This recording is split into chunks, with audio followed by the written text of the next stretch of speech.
আসসালামু আলাইকুম, কেমন আছেন সবাই? আজকে আপনাদের সাথে খুবই গুরুত্বপূর্ণ একটা বিষয় শেয়ার করতে চলে আসলাম। আর আপনারা অনেকে হয়তো জানেন না কাঁথা সেলাই করার জন্য কীরকম সুতা ব্যবহার করা হয় আর এই সুতে বা কোথায় পাওয়া যায়। আর যারা কুমিল্লা থাকেন তারা অবশ্যই এই বিষয়টা জানা জরুরি। তো এই যে দেখতে পাচ্ছেন আমার হাতে সুতাগুলা, এগুলো কিন্তু লাসি সুতা বলি আমরা। আর এগুলো কিন্তু আউন্স হিসেবে কুমিল্লা থেকে আনা যায়, বা 1 আউন্স 20 টাকা এরকম করে আনা যায়। আর আজকে আমি এই সুতাগুলা কোথায় থেকে আনলাম আর ওইখানে কালেকশন কীরকম ওইটা আমি আপনার সাথে শেয়ার করব। সবাই আমার ভিডিওটা শেষ পর্যন্ত অবশ্যই দেখবেন আর কমেন্টে জানাবেন যে আসলে আমি কি আপনাদেরকে সঠিক ইনফরমেশন দিতে পারলাম কি না।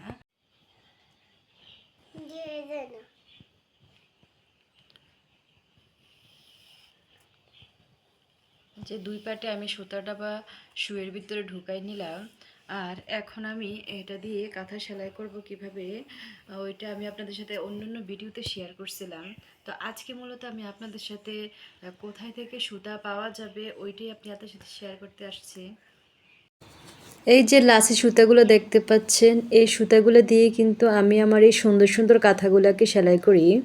আর এই সুতাগুলো আমি কুমিল্লা শহরের যে রাজগঞ্জ বাজার আছে ওই তরকারি বাজারের সাথেই কিন্তু বিভিন্ন রকমের সুতা বা লেসের দোকান আছে যেগুলো থেকে খুবই কম মূল্যে সুতা পাওয়া যায়। আর এর বাইরে আপনারা যদি কান্দিরপাড় থেকে সুতা নেন তাহলে কিন্তু আপনাদের থেকে অনেক দাম রাখবে আর পরিমাণের তুলনায় সুতো অনেক কম দিবে।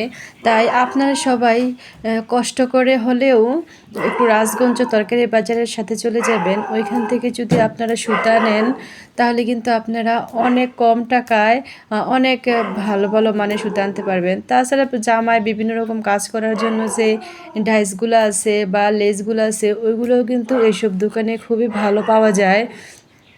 এই সবাইকে আমার এই ভিডিওটা দিয়ে আমি জানানোর চেষ্টা করলাম যে আপনারা কীরকম সুতা আনতে পারবেন। সবাইকে ভিডিওটা দেখার জন্য ধন্যবাদ।